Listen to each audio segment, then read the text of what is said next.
And this truly, truly happened to me. Now you understand, when I share these experiences, I have never sought for a supernatural experience. All I've ever done is seek Jesus. And as I sought Jesus, as I gave him my heart, as I gave him my mind, as I gave him my life, he gave me these experiences. I have experiences all the time. God speaks to me. God has spoken to me many times audibly. I know it's hard for people to believe that, but all around me is the evidence that I've heard from heaven. This building, the TV network we're broadcasting from, the churches that God's allowed us to start, the books I've written. It's all evidence that God does still speak to people. And so I like to share an experience with you that where God took me to heaven. I'm in my barracks one night and I'm just praying. I'm crying out to God. I've been praying, probably saved for 2.5 months. And all of a sudden that room was filled with the tangible presence of God. Now, do you know what I mean by the tangible? It's like, you know, it's like if you're in a room and all of a sudden someone comes walking in with perfume on, and you go, well, what are you wearing? You can smell it. Well, the presence of God is so real that I'm crying and I'm weeping and I fall to my knees. I'm laying on my face when all of a sudden, Paul said, whether in the body or out of the body, I don't know, when all of a sudden this white portal opened up into that room. I mean, it is a glowing, pure white light portal. I'm looking up, and I don't know what to make of it because there's this pure white portal, and I can remember to this day because it had straight sides, and it had like a curvature up on the top, like going through and then it had a flat floor, but it was a white, open doorway. And I could see it was a tunnel. When out of this tunnel, to my shock and amazement, came this man dressed in white. He was probably close to 7 feet tall, and it was an angel. I see this angel, and I'm like a dead man. I can't move. I can't talk. I'm laying on the floor, and I'm sure I'm shaking like a bowl of jelly on an out of balance wash machine. Have you ever seen a wash machine get out of balance? I'm laying on the floor, man, I'm shaking, and this angel walks up to me. Now, I can only give you a brief description of what happened because this is, I cannot describe to you everything. How do you take and portray in English words the realm of the Spirit? It's very difficult. It's how do you describe? How would I describe to a blind man what a beautiful blossoming apple tree would look like if a blind man had never seen a tree? If a man was born blind, how could I describe to him what a beautiful flower would look like, or what animals would look like? Well, it's almost the same way with me, trying to describe people what heaven is like. It is so beyond imagination. Well, this angel walks up to me, and he basically tells me that he has been sent of God in order to take me into heaven. And so I'm laying there like a dead man, and he grabs me by my right hand, and he picks me up like I'm just like a feather. And at that moment, I knew this angel had incredible strength, incredible. He just picks me up like I'm nothing, sets me on my feet, and I'm standing next to this guy.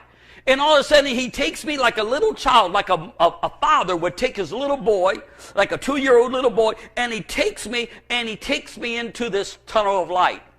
Now, the minute I go into this tunnel of light, it's like a part of heaven is in this tunnel because there's complete, absolute peace, joy, tranquility. Matter of fact, I didn't have a thought of earth anymore. I didn't think about what I had been through, what I had gone through, the pain, the suffering. I didn't even think about, my mind is just filled with overwhelming peace and joy. And it's like I'm out for a Sunday afternoon stroll with my closest friend, you know, like maybe even with my wife in a good sense. But we're walking down this tunnel, and he's not saying a word, and I'm walking, and I'm holding his hand like a little boy.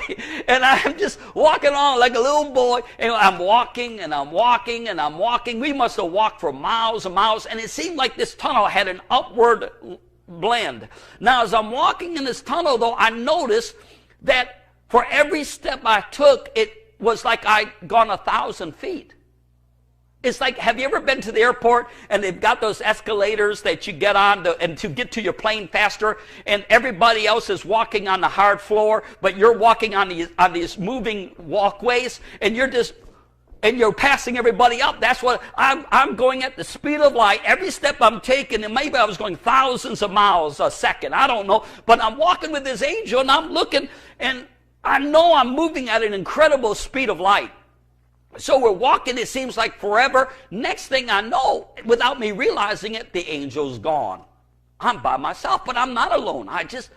God's presence is so thick and so heavy, it's mind-boggling. I'm just walking along and enjoying this walk in this white portal, this long white tunnel, when all of a sudden I came to the end of the tunnel just as fast as I entered in, and I stepped out of this tunnel, and I'm on the side of this most amazing green hill you ever seen. It's like I stepped into this wonderland of an amazing park. And I step onto this hill, and I look up to my left, and here is this mountain range, beautiful mountain range with snow-capped mountains, and there's this amazing river coming down from the side of the mountain, and it's like there's a majestic rainbows all around this waterfall coming down from the mountain. Now, the first thing, and I don't know where to explain to you, but I experienced an explosion of sensations that the human mind could not comprehend. Explosion of colors, explosion of sounds, explosion of smells. I mean, everything is 1,000 times more beautiful. I'm telling you, this was so incredible that I cannot even explain it to you. It is beyond the imagination, and the Bible says, eyes have not seen, ears have not heard, neither entered in the heart of man those things which God has prepared for them that love him. And so I step into this Garden of Eden, and I'm looking around, and I see colors that are so vibrant. Matter of fact, when I came back out of that experience, everything from that time to this time has seemed very, very dull and very dim. I mean, it's like I got spoiled. I'm in heaven, and I've experienced this wonder, this amazement. Now, in this place, in this Garden of Eden, I did not see another human being. And I cannot explain to you why God allowed me to see certain things and other things I didn't see. But I'm on the side of this hill, and the first thing I notice is that I hear sounds. I hear crickets and frogs. I hear cows that are mooing. I hear the roaring of lions. I hear all of these sounds. I hear the bees. I hear their wings, I hear the wind blowing, but it was all like this orchestra. It's like everything was in tune. Every sound, every beat of the wings of the bee or the birds, every sound was like this beautiful, majestic orchestra. It wasn't, sometimes you get into a city and you hear the horns beeping and the people yelling and the trucks revving their engine. It's nothing but confusion. Well, I know in the natural, if you would have been in Noah's Ark when the flood was going on, it probably was like total chaos. All the animals screaming in fear and carrying on. But no, I'm in this amazing place, and I'm telling you that it was all in harmony. Perfect harmony. It was like all these animals were trained to moo and to roar, and the bees were made to flap their wings in perfect tune. You cannot imagine what I'm talking about. Everything was in complete, absolute harmony. So I'm hearing all this splendid, and yet I can think, and yet it's not too loud. It's just perfect. It's just like this never-ending song of creation. So I'm hearing, and also I'm looking, and now the colors are so vibrant. The flowers are so vibrant. I have a neighbor who was born colorblind, and he told me basically he's never seen color. All he can see is different shades of black and white and gray. And he told me it was just ridiculous because he's never seen color. And he told me this. He said, I'm glad I've never seen color because I cannot imagine it would be too chaotic. Well, that's because he's never seen color. It's not chaotic. Color is beautiful. Purple and yellow and red and blue and green and God must like blue. Look at the blue heavens. God must like green. Look at the green grass. But it was these colors were like, and I know this is hard to believe, but it's like these colors were living. The colors were living colors. They were alive. I don't know how to explain this to you. I know this is going to sound weird, but as I looked at the grass and I looked at the flowers, it was like they were intelligent life. They were alive. It's like, and I saw a bear with its cubs down in the valley, and it was eating grass. And I saw a lion over here, and I saw deer over there, and I saw rabbits, and they were the most perfected animals you could have imagined. It just if I could just bring that bear back into this world, it was so majestic and so beautiful, probably carnal man would want to worship it. How do I explain this? It was so perfected. It was unbelievable. These animals and the colors everywhere were so majestic. Everything was just so amazing. It's like the colors just came out at you, and I could tell that the flowers and the grass and the insects were all intelligent life. When I would step on the grass would bend down but not get hurt and spring right back up. It's like everything went back into its perfect place, and yet I knew it all had free wills. And so I'm standing there, and and this all happens in a matter of seconds. I'm overwhelmed, and then smells. Oh, the smells would just. Have you ever, like my daughter says, Dad, if coffee smelled, tasted as good as it smelled, she said I couldn't stop drinking it. Well, the smells that filled the air were so overwhelming. It's just like you could. Can I say this? That you could taste the smells in the air. Have you ever gone by, like, I think they do this on purpose, like in restaurants where they'll be cooking like Kentucky Fried Chicken. They purposely pump the chicken in the air, and you can taste it as you're driving by, and you want to stop at Kentucky Fried Chicken. Well, that's what it was like. It was just like, I'm eating these smells. I'm eating it. Oh, I can't explain this. So I knew, though, at that moment, I was there for a reason. God had a purpose for me being there. I knew I had to get somewhere, and I looked off into the distance, and there was a beautiful river that had flowed from the mountainside. It was going down and was going up to my right, and there was a beautiful river. It was just almost like air. You ever see hot air shimmer in the desert? Well, it was shimmering. It was so transparent. It was shimmering. It looked like it was invisible water flowing through this majestic river. And I could see off to my right there was this forest of trees that were like redwood trees. I mean, over 200. Have you ever been to a redwood forest out in California, Oregon? They're over 200 feet tall. The tower across our facility is 250 feet tall. I've climbed it about 5 or 6 times. But these trees are just so majestic, and they're anywhere from 20 to 40 feet wide, and they're over there. And I noticed that there is a stone walkway, this beautiful cobblestone walkway, beautiful stones that is like a pathway going over a bridge, going into these woods. And I know I got to get on that pathway.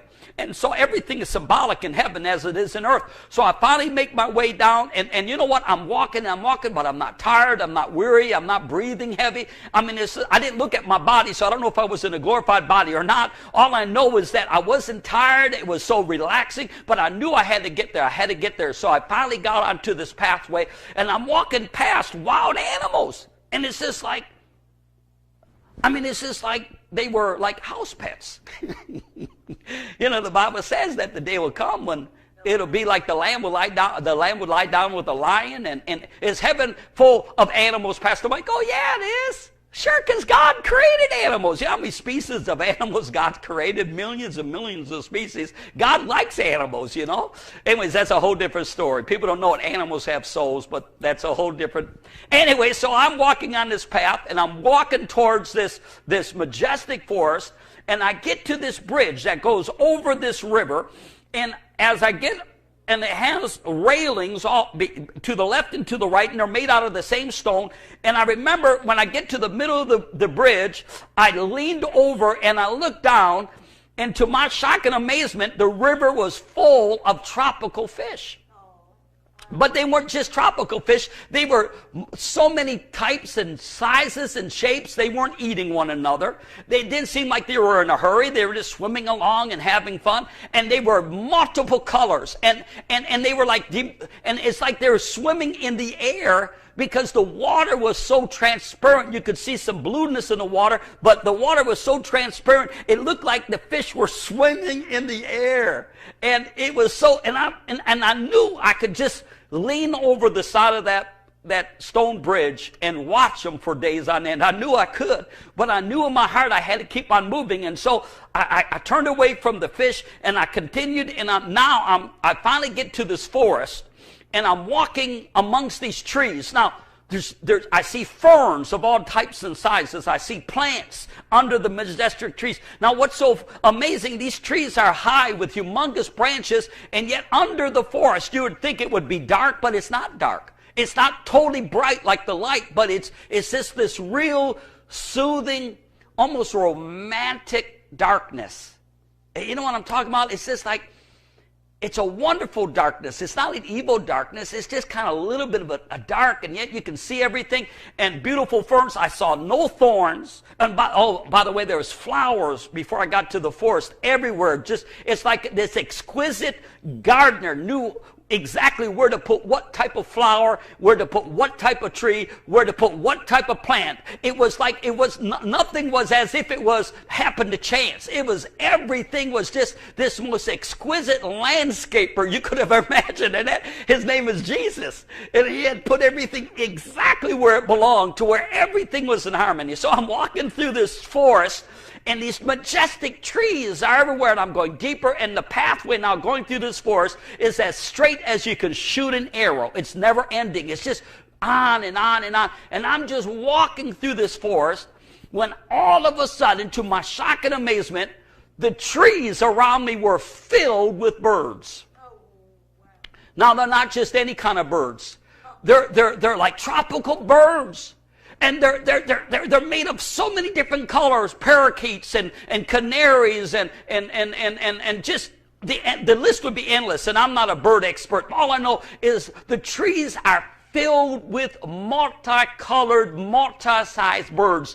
And the branches everywhere is just like billions of these birds. And I'm looking, and now the forest is filled with complete amazing colors and music and sound. And I knew that they were worshiping God. And their heads were aimed up towards heaven, and they were worshiping the King of Kings and Lord of Lords. So I'm standing there, and I'm surrounded by these birds now, and I am weeping. I am weeping with joy. I'm crying. I'm weeping. Oh, and I got my hands lifted up, and I'm just worshiping God with these birds of all kinds of types and sizes and shapes and colors. And all of a sudden, the angel is next to me. His hand is on my shoulder, but I'm not shocked. You know, like if somebody walks up to you and they put their hand, now this is a big dude, man. He's over 7 feet tall, so you'd think, oh, you know, but I wasn't. There was no fear. Listen, in that place, there was no anxiety. There was no fear. There was no worry. There was no selfishness. There was no pride. There was no anger. There was just nothing but heaven. I was encased in heaven. And even the divine nature of God was I was walking in the nature of God in that place, you know. Because in this earth, I've got things in me that I've still got to deal with. But there, it was like it had all been dealt with. Man, I would want it to have stayed there. But I'm there, and angels, that same angel, and he basically says to me, he says, "Son of man, do you know what these birds are?" And I said, "No." He said, "They are the tribes, the tongues, the kindreds, and the nations of the world that God will have you to be a part of bringing into the kingdom." For in other words, these birds were symbolic of souls, of tongues and tribes, nations and peoples that I knew this though. I knew this. I was just a small gear in God's big machinery. It wasn't like I was going to win these souls. I was going to get them saved. No, I was going to be a part of a great awakening. I was going to be a part of a great move of God. I believe the final move of God. So as I'm standing there weeping with joy, because I knew when I first got born again I was called to preach. I didn't know what it meant to preach. I didn't understand it. But now I knew I was commissioned. I knew I was God ordained and God sent to be a part of this great end time gathering. I knew it. And as I'm standing there, all of a sudden, boom, I'm not there no longer. I'm in heaven on a sea of glass. Now, I never knew there was a sea of glass because I had not read the book of Revelation yet. I'm on this sea of glass, And this sea of glass is never ending. And now this sea of glass, it was like a literal sea with multiple colors floating through it. It's like waves. Have you ever been into like where they do one of these discos and they got lights that are flashing but this under the floor? Well, it's like the waves of color are flashing on this sea of glass under the floor. I'm standing on this sea of glass. As I'm standing on the sea of glass, it was in my heart to start going straight ahead in front of me. I could see something off in the distance. And I remember walking across the sea of glass, just overwhelmed with such. Now, I had experienced the presence of God, but now the presence of God is so thick, it's like I'm walking through water. It's the presence of God is so real, I cannot explain. I'm walking, and I see thunderings and lightnings ahead of me, and this roaring ahead of me, and my heart was being filled with fear, but it was the divine fear of God. And I'm walking, as I'm getting closer, all of a sudden I began to see those things that John describes in the book of Revelation, but my eyes were not focused upon the rainbows and upon the seraphims and the cherubims and all of and my eyes were glued to the one sitting on this throne that seemed to be like white living fire, and he was like a flame of fire, but it was no yellows. It was pure white fire, like an arc welder. If you ever get around somebody arc welding, they say don't look at it because it'll burn the retina of your eyes. It was just like this brilliant, and he was glowing. And I saw the Son of God off to his right hand side, and it was the Father sitting on his throne. And as I got closer and closer, and it didn't last very long, you understand, because it's like the minute I seen him, and it's hard to explain time to you, because in heaven a second can be eternity. How can I explain that? Time doesn't exist in heaven, and yet time is there, because God is the author of time. I see God sitting on the throne. It must have been only a couple of seconds, but it felt like forever. And when I seen God, I fell like a dead man. I hit the floor, that sea of glass. I hit it, wham, like a dead man. As I'm on the floor, all of a sudden, I heard the Father speaking to me. I knew it was the Father. And he was saying to me words that are not lawful to speak on this side of heaven.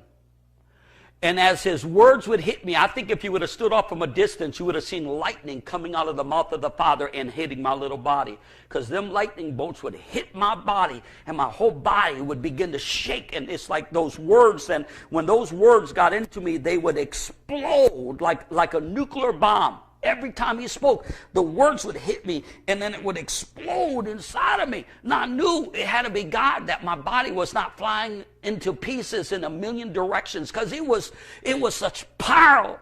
I cannot explain to you. I've never experienced power like that in my life since then. He spoke those words, and they would hit my body like lightning, explode inside of me, and they would like run to every cell of my body, from my little toes to the ends of my fingers to the top of my hair. I could feel it in my hair. And then he would speak again, it would explode again. Now this felt like it went on for hours. He is speaking into me unspeakable words, and they're exploding inside of me. Speaking, exploding inside of me. Speaking, and I'm laying on this floor, and I must have been shaking like somebody who's been put into an electric chair, because I mean this thing is shaking me, man. I'm laying on the sea of glass, and it's exploding inside of me, and all of a sudden he stopped. Next thing I know, I was no longer in heaven. I knew this. I knew that he had spoken into me his design will for my life and for what he had called me to do. Now, don't think for a moment I think I'm anything, because he puts these treasures in earthen vessels, that the excellency of the glory may be of God and not of us. It's not me. It's for his glory, it's for his honor, it's for his praise. And he uses the foolish. He says that he takes the foolish, and he uses it that because he said, I'll share my glory with nobody. And so, Pastor Mike, people say to me, why do you think God has done all these things for you? Here, not this February, the February before, I wrote a book on this, where I had an experience like John in the Isle of Patmos, where the heavens were open, and I saw the Lamb slain before the foundation of the world, and I saw the blood flowing from his side, and I drank of that blood, and I fell as a dead man. And I mean, that was so real, I cannot explain it to you, but that happened 2 Februaries ago. But it's as I hide the Word of God in my heart. So the next thing I know, I'll make a long story short, I'm on the street in a city, and it's a very dangerous part of the city. I know this, and I see these 2 men walking towards me. They were kind of tall men, and I began to preach Jesus to them. And as I'm preaching, their faces began to distort into like the image of demons. And before I know it, they were on me, and they were beating me. They knocked me down. They were stomping on my face, but it's like I had no fear. And then as fast as that happened, I was back in my room. I was weeping and crying and wailing. And I knew I was called to preach. And I've done it for the last 38 years. I've preached. I preached. I preached. I preached. I preached. I preached. And I'm not done preaching. And I still got a lot of preaching to do.